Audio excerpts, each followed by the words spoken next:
Hey guys what's up. तो बहुत दिनों बाद मिले हैं, शायद बहुत ज़्यादा दिन हो गए हैं।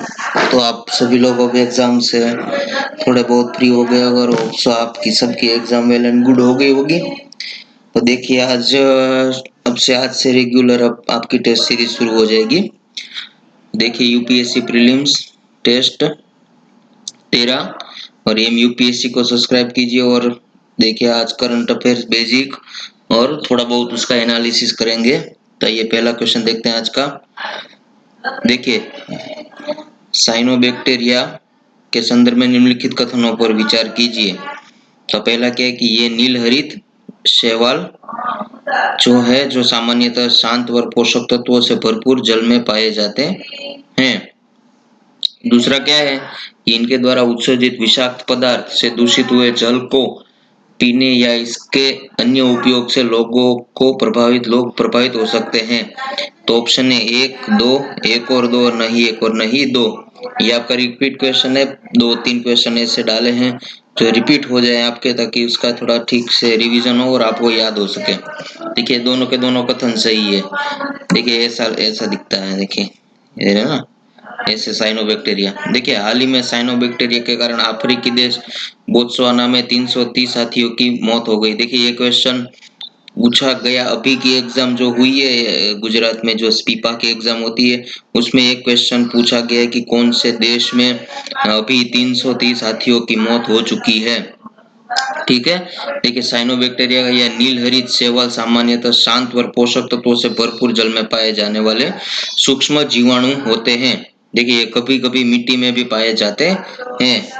ठीक है। तो पहला यही क्वेश्चन हो गया कि साइनोबैक्टीरिया है क्या। तो ये है नीलहरित शैवाल और तत्वों और शांत व पोषक तत्वों में जल में पाए जाने वाले सूक्ष्म जीवाणु होते हैं, यानी कि सूक्ष्म जीवाणु है और कभी कभी मिट्टी में भी पाए जाते हैं। ठीक है। साइनोबैक्टीरिया की कुछ प्रजातियां विषाक्त पदार्थ यानी कि टॉक्सिक बोलते हैं ना, जेरी उसको उत्सर्जित करती है, जो जानवरों मनुष्यों को प्रभावित करता है। और इसके द्वारा उत्सर्जित विषाक्त पदार्थ से दूषित जल को पीने या अन्य उपयोग से लोग साइनोबैक्टीरिया जनित विषाक्त पदार्थों के संपर्क में आ जाते हैं। यानी कि उसके संपर्क में कैसे आ जाते हैं, पीने से, या कभी कभी नदी, या फिर जो नदी का पानी घर में आता है कभी पीने के, छोटे छोटे गांव या जो झुग्गी झोपड़ी हो, तो उसी तरह से उसके साथ कनेक्ट हो जाता है। तो इस तरह से तकलीफ होती है और मतलब अपने शरीर के अंदर ये टॉक्सिक फैलता है। ठीक है। दूसरा क्या है कि ग्लोबिस फैला के संदर्भ में निम्नलिखित कथनों पर विचार कीजिए। देखिए आपको आकृति दे दी गई है तो आप समझ सकते हैं। अब तो एक क्वेश्चन आसान हो गएगा। यह एक स्तनधारी जंतु है। और दूसरा क्या है कि IUCN की रेड लिस्ट में इसे लिस्ट कंसर्न प्रजाति के रूप में दर्ज किया गया है। ठीक है। तो कौन सा कथन सही नहीं है। देखिए 1, 2, एक और 2 और नहीं, एक और नहीं 2। देखिए दूसरा कथन सही नहीं है, यानी कि IUCN की रेड लिस्ट में नहीं है। तो देखते हैं। देखिए IUCN की रेड लिस्ट में इसे लिस्ट कंसर्न प्रजाति के रूप में दर्ज किया गया, ये कथन गलत है। और पहला कथन सही, यानी कि ये एक स्तनधारी जंतु है, डॉल्फिन है ये। ठीक है। तस्मानिया में समुद्र तटों की रेट में ग्लोबिस फेला व्हेल मछली डॉल्फिन नहीं है। ठीक है। व्हेल मछली स्तनधारी अक्सर फंस जाती है। कहां पर? तस्मानिया में समुद्र तट की रेत में ये व्हेल मछली ग्लोबिस फेला फंस जाती है। अतः इसके समूह को एक पायलट द्वारा नेविगेट किया जाता है, इसलिए इन्हें पायलट व्हेल भी कहा जाता है। क्यों पायलट व्हेल कहा जाता है? क्योंकि इनके समूह को एक पायलट द्वारा नेविगेट किया जाता है, इसलिए। ठीक है। इनका सिर गोल होता है, इसलिए ग्लोबिस फेलाई से नाम दिया जाता है। और इसकी 2 प्रजातियां पाई जाती है। IUCN की रेड लिस्ट में संकटग्रस्त प्रजाति के रूप में दर्ज है। लिस्ट कंसर्न में नहीं है, तो कौन सी है? संकटग्रस्त प्रजाति के रूप में है। ठीक है। ठीक है। अब से तीसरा क्वेश्चन देखते हैं। देखिए भारतीय ऑफिशियल सीक्रेट सेकेंड की गोपनीयता अधिनियम के बारे में पूछा गया है। तो पहली बार वाइसरॉय लॉर्ड कर्जन के शासनकाल में इसे लागू किया गया था। और दूसरा क्या है कि इस अधिनियम के अंतर्गत दस्तावेजों सूचनाओं की गोपनीयता निर्धारण करती है। देखिए कौन सा कथन सही है, एक दो, एक और दो और नहीं, एक और नहीं दो। ठीक है, देखिए इसका आंसर क्या है, ऑप्शन सी, यानी कि दोनों के दोनों कथन सही है। देखिए दिल्ली में एक पत्रकार को गोपनीय सूचनाएं चीन को देने के आरोप में ये एक्ट के तहत गिरफ्तार किया गया है। ठीक है, उल्लेखनीय कि भारत के वाइस रॉय लॉर्ड कर्जन के शासनकाल के दौरान पहली बार भारतीय सरकारी गोपनीयता लागू किया गया है। ठीक है, बाद में 1923 ने पुराने अधिनियम का स्थान ले लिया है। ठीक है, इस कानून के तहत इस बात का निर्धारण करती है कि कौन से दस्तावेज सूचनाओं की गोपनीयता की, यानी कि सीक्रेट्स, जो जानकारी बाहर नहीं देनी है उसकी लिस्ट में रखा जाता है, निर्धारण करता है। ठीक है, अब क्या है अरब लीग। देखिए अरब लीग के बारे में कौन सा सही है। देखिए पहला, हॉर्न ऑफ अफ्रीका के देश इस क्षेत्रीय संगठन के सदस्य है। दूसरा क्या है कि इसका गठन 22 मार्च 1945 को किया गया था। सीरिया भी इस लीग का सदस्य नहीं है। और चौथा है उपयुक्त सभी। देखिए आंसर डी सबको पता होगा, आई होप सो।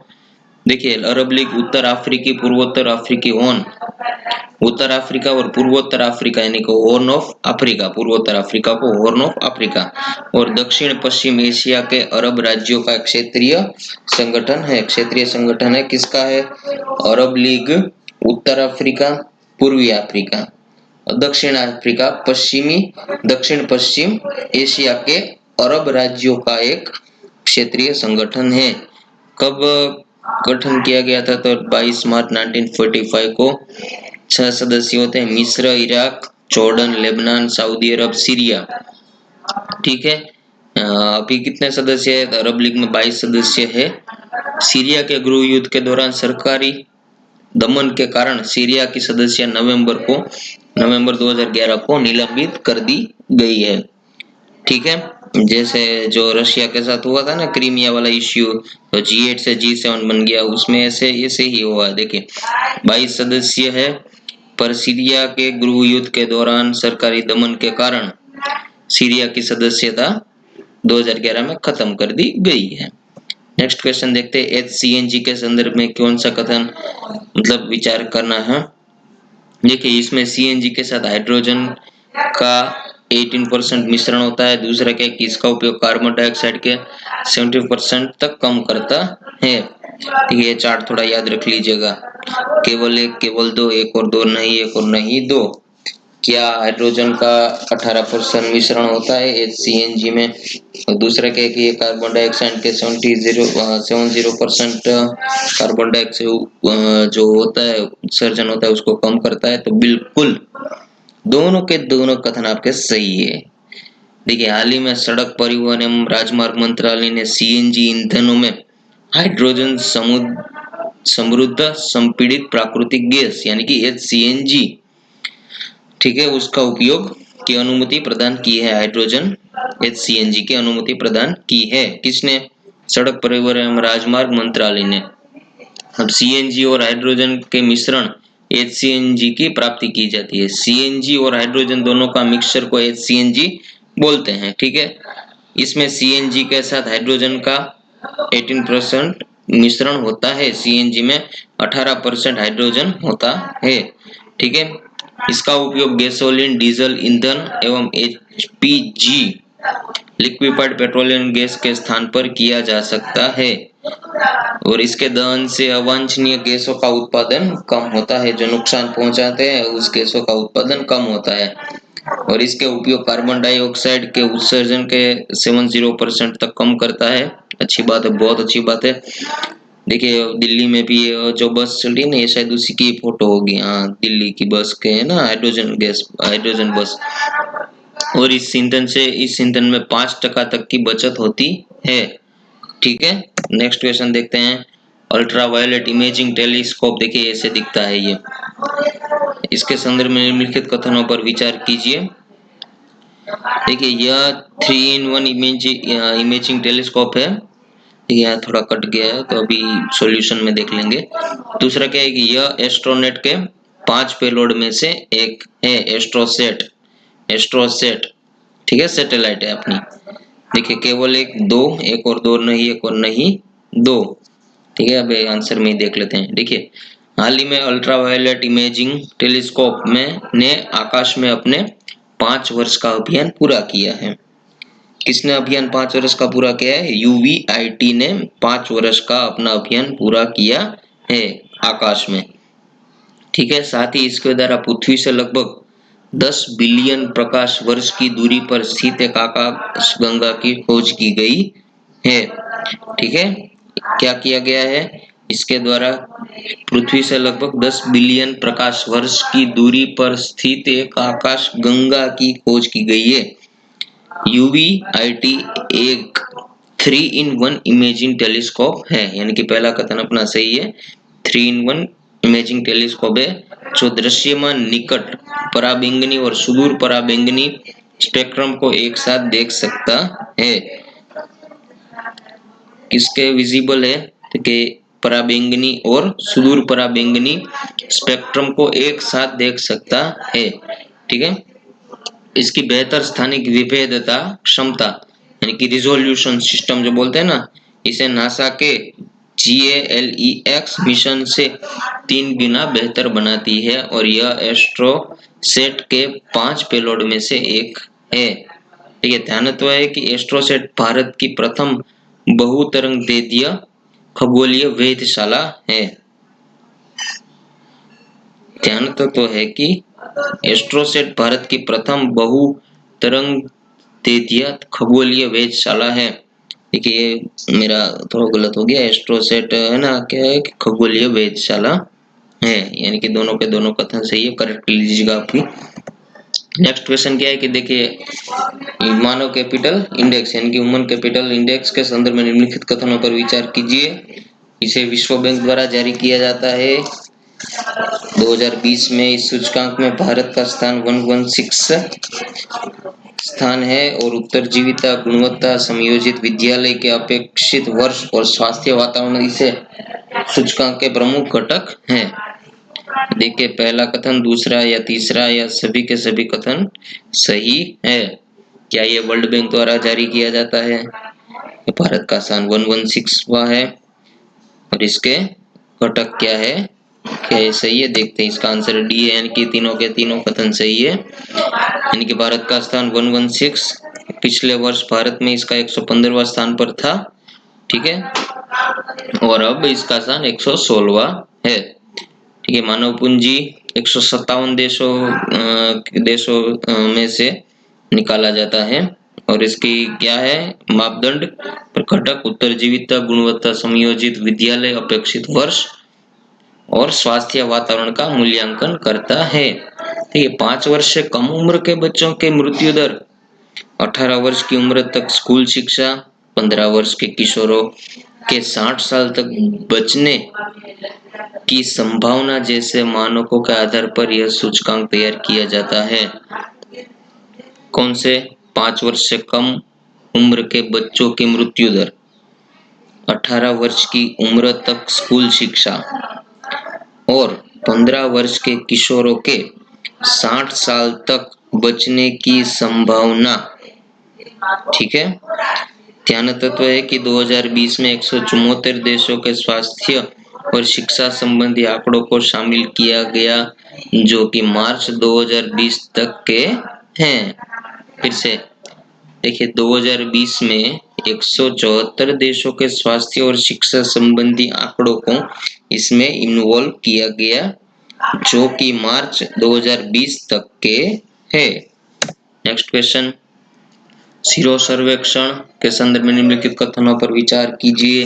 देखिए इस सर्वेक्षण में मानव में उपस्थित एक विशेष एंटीबॉडी इम्यूनोग्लोब्युलिन की जांच की जाती है। दूसरा क्या है कि इसे एंटीबॉडी की उपस्थिति वायरस के वर्तमान जोखिम को दर्शाता है। एंटीबॉडी की उपस्थिति वायरस के वर्तमान जोखिम को दर्शाता है। बताइए पहला कथन सही है? अरे देखिए कौन सा कथन सही नहीं है पूछा गया है, बहुत ध्यान रखने की बात है यार। दूसरा, एक और दो और नहीं, एक और नहीं दो। ठीक है, सीरो सर्वेक्षण के बारे में पूछा गया है। ठीक है, आगे पता चलेगा क्या है ये। देखिए रिपीट क्वेश्चन है। देखिए आईसीएमआर ने सीरो सर्वे के परिणाम जारी किए गए हैं।